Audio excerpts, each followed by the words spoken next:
요즘에는 PTSD 온다라는 말을 어떻게 보면 너무나 쉽게 사용하는 것 같죠. 대중화를 넘어서 희화화되는 건 아닐까 우려가 되기도 합니다. 맞습니다. 저도 그런 부분이 좀 염려가 돼요. 정말 우리가 그렇게 가볍게 말하는 우리 PTSD 오는 것 같아. 나 상사가 뭐라 한 것 때문에 PTSD 왔어.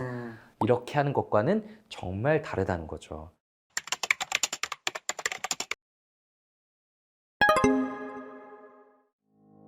안녕하세요. 오늘도 힘 허규영입니다. 안녕하세요. 오늘도 힘 김지용입니다. 잘 지내셨어요? 감기 때문에 좀 힘들었잖아요. 그래도 목소리 많이 좋아졌죠? 그러네. 면역력에 문제가 있는지 초여름마다 감기 걸려서 고생을 좀 했는데 그래도 많이 좋아졌습니다. 근데 되게 세심하시네요. 원래 이런 거 금방 까먹고 신경도 안 쓰는 사람인 줄 알았는데. 지용이 형은 사실 거의 가족에 가깝고 네. 그리고 형이 아프면 제가 일을 더 해야 되니까 네. 아프면 안 돼요. 그런데 평소에 건강검진 자주 받으세요? 저희가 의사다 보니까 이런 질문 아무래도 좀 남들보다 자주 받을 것 같아요. 선생님은 뭐 이렇게 챙기세요? 라고 하는데 저는 원래 좀 깜빡깜빡 많이 하는 편이지만 제 와이프가 같이 가야 된다라고 이렇게 멱살 잡고 가기 때문에 직장인 건강검진 있잖아요. 2년에 한 번 하는 거 이런 것들은 하고 있습니다. 저는 그거만 딱 받고 다른 내시경이나 뭐 초음파나 이런 거를 못했어요.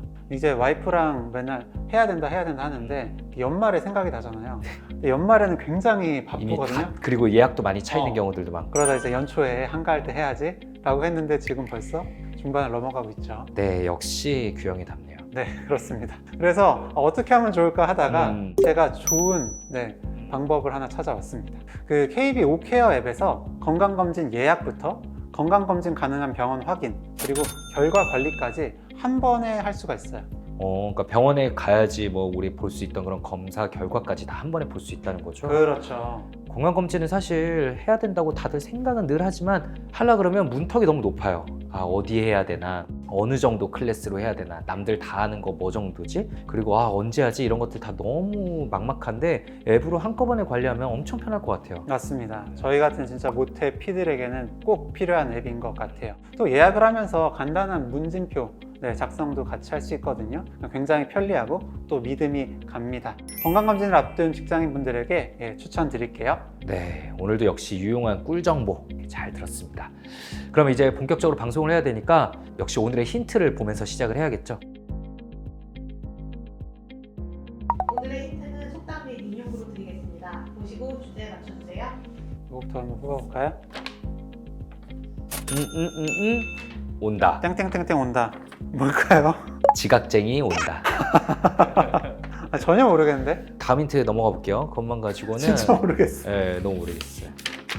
자라보고 놀란 가슴, 소뚜껑 보고 놀란다. 예. 조금 올 것도 같은데요? 그리고 저 이거 그 평상시에 진료실에서도 자주 쓰는 표현이거든요. 오, 진료실에서 속담도 자주 인용해요? 요거는 저는 이제 거의 왔는데 네. 마지막으로 하나만 더 보도록 하죠. 저도 느낌은 오는데 네. 한번 그럼 제가 연속으로 펴보겠습니다. 알겠습니다. 사라지지 않는 고통스러운 기억. 느낌 이제 확 오네요. 그렇죠. 요거 딱 네. 보고 이제 요거 네 글자죠. 요거고. 그리고 그렇죠. 온다. 네. 아마 질환 이름이겠죠? 네, 그렇겠죠. 다 모셨어요? 네. 그럼 정답 말해주세요. 하나, 둘, 셋. PTSD. 정답입니다. 네. 역시 그럼 오늘 주제 PTSD에 대해서 말씀 좀 부탁드릴게요. 요즘 그 어린 친구들 사이에서도 이 PTSD 많이 쓰더라고요. PTSD 온다. 그렇죠. 이 다른 말로 외상 후 스트레스 장애라고 하죠. 사람이 뭐 전쟁이나 뭐 자연재해, 고문, 사고 이런 심각한 사건을 경험한 뒤에 그 사건에 대해서 공포감을 느끼고 또 사건 후에도 재경험을 통해서 막 그때의 고통을 느끼고요. 악몽 꾸고 막 네. 떠오르고 그냥. 그죠? 네. 그리고 결국에 거기서 이제 벗어나기 위해서 계속해서 에너지를 소비하게 되는 그런 질환을 이야기합니다. 좀 쉽게 다시 설명을 드리자면 육체적, 정신적인 외상을 입은 뒤에 이 극심한 스트레스로 인해서 일상생활이 불가능할 정도의 고통을 겪고 있는 이 증상, 질환을 이야기합니다. 그렇게 가볍게 생각하는 거하고는 달라요. 맞아요. 진짜 심각한 질환이죠. 이거는 1980년대 이제 미국 정신의학회에서 이 증상을 정신질환 진단 분류 목록에 처음으로 포함시킴으로써 이제 공식적인 진단명이 됐는데요. 어떻게 이게 처음이 발견이 됐냐면 베트남전 참전 용사들이 전쟁 직후에 보이는 모습들을 보니까 다양한 이상들이 있는 거죠. 갑자기 사람들이 깜짝깜짝 놀라기도 하고 좀 멍해져 있거나 너무 심한 우울감에 빠져 있는 모습을 보이기도 하고요. 그래서 이 정신건강 문제들이 왜 생긴 거지? 이거를 평가하고 치료하게 되면서 이 외상 후 스트레스 장애에 대한 진단과 치료법들이 연구되기 시작한 게 그 시초다라고 볼 수 있습니다. 네, 맞습니다.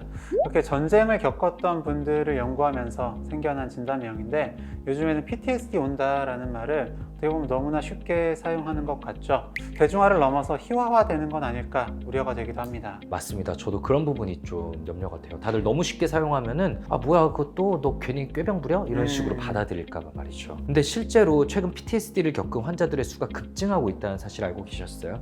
2015년에는 7,200명대라고 했는데 2019년에는 1만 명을 돌파했다고 해요. 이제 5년간 45% 넘게 오른 거고요. 실제로 저희가 진료실에서 자주 뵙는 경우들도 이제 소방관이나 경찰관 분들 중에 PTSD 확실한 분들이 좀 종종 보이시죠. 이렇게나 많은 분들이 PTSD로 고통을 받고 있다고 생각을 하니까 더더욱 오늘 사명감을 가지고 이 PTSD 외상 후 스트레스 장애에 대해서 제대로 알려드려야 할 것 같습니다. 그럼 일단 외상 후 스트레스 장애를 말하려면 트라우마 이걸 먼저 말씀을 드려야겠죠. PTSD라는 말 자체가 포스트 트라우마틱 스트레스 디스오더라는 말이거든요. 그러니까 트라우마 이후에 생긴 스트레스 장애다 라는 뜻이에요.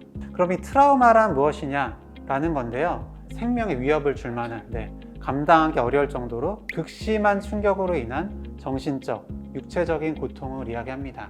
앞서 이제 말씀드렸던 전쟁이나 자연재해와 같이 어느 날 갑자기 생각지도 못한 강도의 고통을 겪게 되는 그런 상황을 의미한다고 할 수 있죠. 죽음에 이르는 공포, 딱 이렇게 말씀드릴 수 있겠습니다. 그리고 이게 또 딱 본인만 겪는 게 아니라 내 주변 아주 가까운 사람, 가족이나 지인이 이런 걸 겪었다는 거를 전해 듣는 걸로도 또한 트라우마를 경험할 수 있습니다. 사람의 뇌는 상상과 현실을 잘 구분 못한다고 하거든요. 사람들은 이런 트라우마 앞에 놓이게 되면 너무나도 자연스럽게 스트레스 상황에서 이제 보호 본능이 이렇게 리액션이 일어나죠. 그래서 해마와 편도가 변화하게 됩니다. 기억을 담당하는 이 해마에서 재경험이나 회피 행동이란 게 자연스럽게 나타나기도 하고요. 그리고 편도와 관련돼서는 부정적인 감정으로 인해서 항상 이제 과각성이 돼 있어서 공포감이나 불안을 쉽게 느끼게 되는 거예요. 그래서 사고는 실제로 지나갔는데 뇌에 이렇게 흉터처럼 남은 이런 변화들이 그 이후에 이런 모습들을 만들어내는 거죠. 그렇죠. 그러니까 그 트라우마 때문에 정상적인 이후에 사고가 어려워지고 생존만을 위해서 그렇게 뇌가 이제 활동을 한다. 그렇게 바뀐다라고 생각을 하시면 될 것 같습니다. 그렇다면 PTSD 진단은 어떤 기준으로 내리는지 궁금하실 텐데요. 이 PTSD 진단이 참 어렵죠. 거의 뭐 정신건강의학과 진단 중에도 가장 좀 까다로운 진단 기준이 아닐까 싶은데 트라우마가 있어야 되고요. 이후에 크게 4가지의 변화가 있어야 됩니다. 첫 번째 이 트라우마는 계속해서 말씀을 드리지만 거의 죽음에 이르는 정도의 그런 트라우마라고 생각을 하시면 되고 학교폭력이나 성폭력, 학대 이런 것들도 포함이 될 수가 있어요. 그리고 변화 중에 이제 첫 번째 또 다른 변화는 침습, 재경험입니다. 이 트라우마의 상황이 반복적으로 떠오르는 걸 이야기를 해요. 맞아요. 그냥 영화 장면처럼 쓱 떠오른다고 하죠. 가만히 있다가도. 꿈속에서도 막 그때의 장면을 계속해서 꾸기도 하고요. 그리고 이제 두 번째 크게 변화되는 거는 회피 반응입니다. 이 트라우마를 겪었던 그 장소에 절대 가지를 못하고요. 그리고 트라우마를 떠올리게 하는 사람, 연락 못하죠. 그리고 트라우마를 떠올리게 하는 그런 이제 사물들, 그런 것도 보지를 못해요. 예를 들면 이제 교통사고를 크게 당한 분이시면은 이후에 차 자체를 못 본다든지, 아니면은 횡단보도처럼 뭐 이렇게 하얀색 선, 스트라이프 무늬 이런 것도 계속 피하시고. 이런 게 이제 회피라고 할 수 있겠습니다. 그게 그 사람이 뭐 의지가 약하고 멘탈이 약해서 그런 게 아니라 그냥 뇌에서 일어나는 반응이에요. 그게 안 됩니다. 본인도 답답한데. 그래서 덧붙여서 좀 설명을 드리자면 이 회피 반응은 사실 우리가 일상생활에서 자주 겪는 심리적인 반응이에요. 예를 들어서 어릴 때 당근을 먹고 체한 적이 있다. 이러면 이후에 내가 그냥 의식적으로 생각하는 게 아닌데도 당근을 먹지 못할 가능성이 생기는 거죠. 한 번쯤 이런 경험 살면서 겪어보신 적이 있을 거예요. 뭐 이런 거 없어요? 저는 어렸을 때 학교 들어가기 전인 것 같은데 그때 이제 개가 저를 쫓아오면서 막 짖으면서 오는 거예요. 근데 제가 아무리 달려도 계속 따라와. 달리니까 따라오지. 그러니까 물론 이제 뭐 죽음에 가까운 공포는 아니겠지만 저한테는 트라우마였던 거죠. 아이한테는 공포죠. 그 뒤로 이제 뭐 초등학교, 중학교 이때까지도 아무리 좀 귀여운 강아지, 작은 강아지라도 가지를 못 하겠는 거예요. 무서워가지고 벌렁벌렁거리고 그랬던 경험이 좀 있습니다. 네. 세 번째 큰 변화는요, 감정과 사고의 변화입니다. 트라우마를 겪고 이렇게 괴롭다 보니까 아, 이렇게 살아서 못하지? 난 왜 이 모양이지? 난 왜 이 트라우마도 극복하지 못하나? 맞아. 같은 사고를 경험한 다른 사람들은 괜찮은데. 네, 이런 이제 부정적인 생각, 감정에 빠지는 걸 이야기를 합니다. 그리고 네 번째 큰 변화는 과각성이에요. 이 과각성은 한마디로 예민해지는 겁니다. 아까 힌트에서 속담 있었잖아요. 자라보고 놀란 것은 소뚜껑 보고 놀란다. 네. 자라가 아니라 소뚜껑만 봐도 깜짝깜짝 놀라는 거죠. 그러니까 저랑 같이 진료실에서 상담하고 있다가 병원 밖에서 창밖으로 들려오는 소음 같은 게 갑자기 딱 들리면은 저는 그냥 가만히 있는데 갑자기 깜짝 놀라시는 경우 있어요. 굉장히 예민해져 있습니다. 그러니까 나한테 위협이 오지 않나? 여기에 굉장히 레이더가 발달해 있는 거예요. 그리고 이런 이제 변화들이 적어도 한 달 이상 지속이 돼야 됩니다. 기간이 굉장히 중요하죠. 네, 한 달 이내로 지속되면 어떻게 되죠? 가끔 이렇게 교통사고 오늘 났는데 나 정말 PTSD 온 것 같다, 두근두근거리고 이렇다라고 오시는 경우들이 있어요. 근데 그때 저희가 적어드리고 싶어도 적어드릴 수가 없습니다. 왜냐면 PTSD는 한 달 이상 이런 게 쭉 지속돼야지 PTSD 진단을 고려할 수 있고요. 적어도 3일 이상 지나야지 급성 스트레스 장애. 근데 3일도 되지 않았으면 그냥 스트레스 리액션, 스트레스 반응이라고 보죠. 그리고 가장 중요한 건 결국에 이런 증상들로 인해서 일상생활에 지장이 된다는 거겠죠. 맞아요. 아, 정말 우리가 그렇게 가볍게 말하는 우리 PTSD 오는 것 같아. 나 상사가 뭐라고 한 것 때문에 PTSD 왔어. 이렇게 하는 것과는 정말 다르다는 거죠.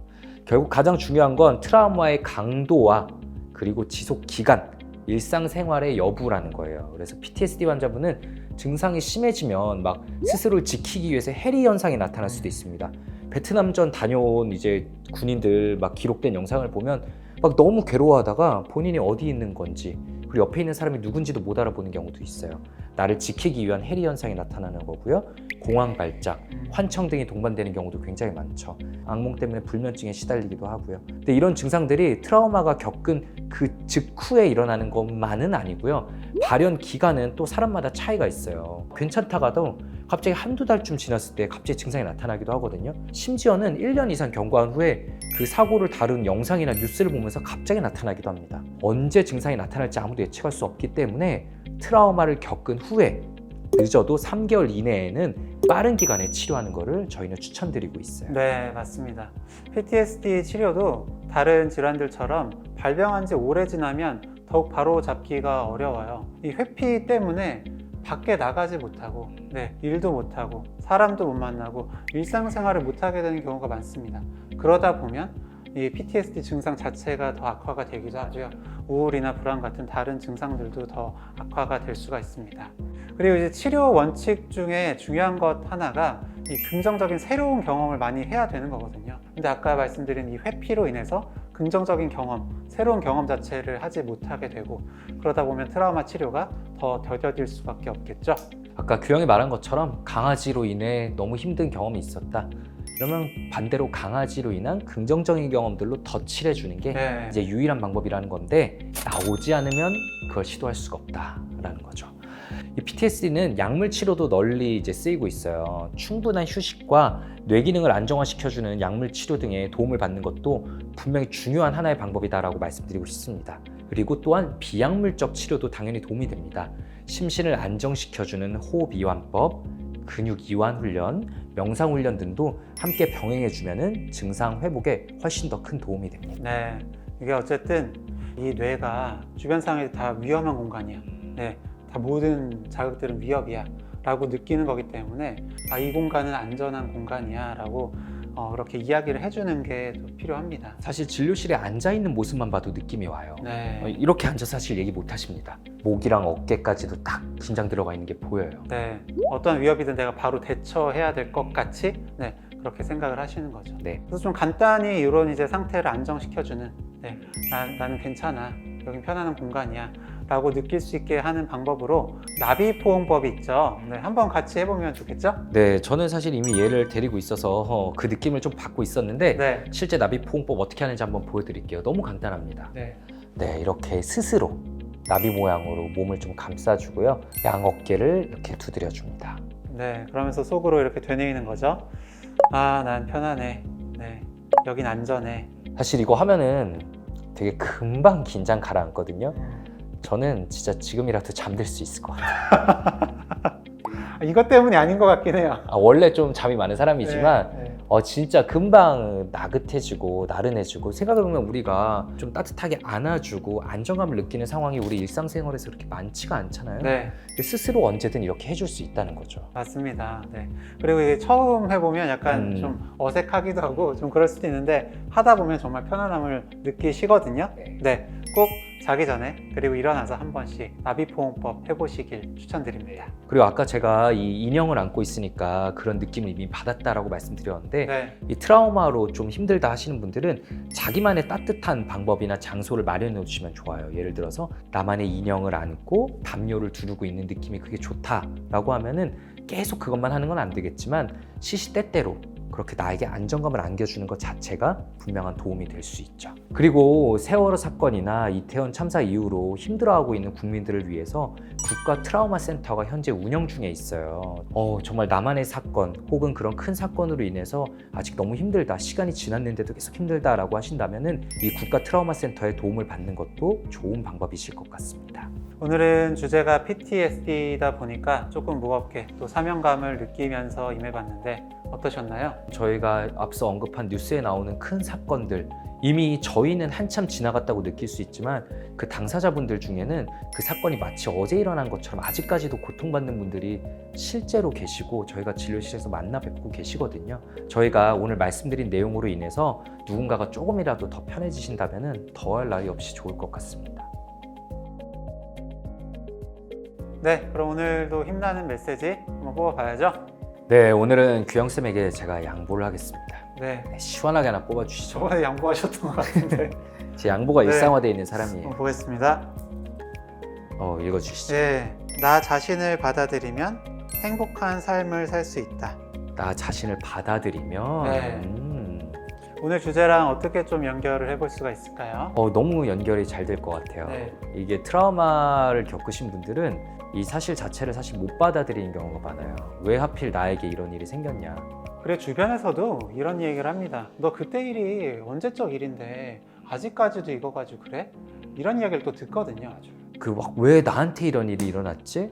라면서 막 그 사건에 대해서 못 받아들이고, 사실 나한테 이미 일어난 일이고 그 다음 단계로 넘어가야 되는데 그걸 받아들이기도 어렵고 그 당시에 트라우마도 너무 크니까 딱 그 몇 년이 지나도 그 시기에 머물고 계신 분들이 많이 있죠. 그러니까 나는 기본적으로 좀 어떤 사람이고, 그리고 내가 그 당시에 어떤 상황이었고, 그때의 그런 트라우마는 나한테 이렇게 영향을 줄 수밖에 없어. 이렇게 나를 받아들이는 게 어쨌든 변화의 첫 걸음이라고 할 수 있겠습니다. 너무 안타깝고 일어나지 않았으면 좋았겠지만 어쨌든 이 일이 일어난 것도 이후에 고생하고 있는 것도 나고, 나를 받아들이고 그 다음에 다음 스텝으로 넘어가야죠. 오늘 보시는 분들 중에 트라우마가 있으신 분들도 정말 지금 그대로의 나를 조금 더 받아들이실 수 있으면 좋겠어요. 정말 좋은 정리였고요. 네, 도움이 되시길 정말로 바라봅니다. 그럼 저희는 다음을 기약하고 오늘은 여기서 물러가도록 하겠습니다. 네, 오늘도 모두 수고 많으셨습니다. 여러분 모두 오늘도 힘 나는 하루 되시길 바라겠습니다. 오늘도 힘!